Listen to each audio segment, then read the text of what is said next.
I wanted to take a little time to get something off of my to-do list that's been on the to-do list for probably a year. Not much of a procrastinator, but I've had too much other stuff to do.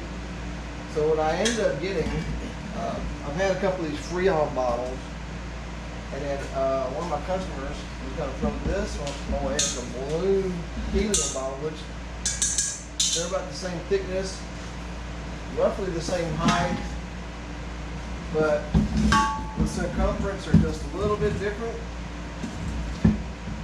So I noticed this just the other day. I don't collect a lot of junk, but I collect a little junk. I thought this would be perfect for a solo stove. And so what I want to do is cut it up and this one off. Not too much, but just enough where this hovers above the ground. I got a little space here. And you're going to drill your holes along here, some up here. Then I'll cut it off right about there. Once I get that cut off, I can put it, let's say that's like, set it on the top here and draw my line, smudge on my glasses. So I can draw my line on the outside of the tank.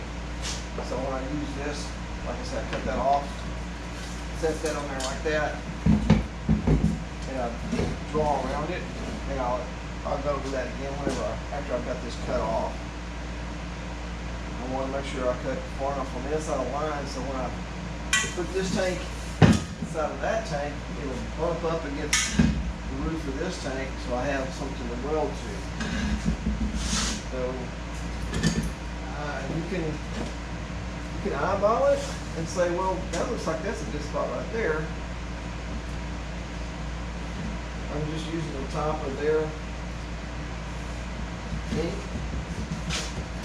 Their warning there.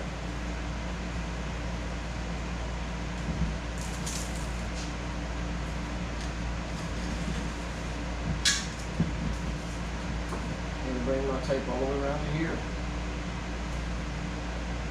Now it's not going to be exactly perfect, and when you go to weld it, you're going to have to take your time. I'm going to leave that tape on there. I'm just going to come along here and just cut this off right along here. And while I'm here, I'll go ahead and measure along here and put me some holes at the top. They say for your holes at the bottom, you don't want no more than about 3 to 4% holes in the bottom. So what that means to me is blah, blah, blah. That means maybe cut less holes in the bottom, and that's what we'll do.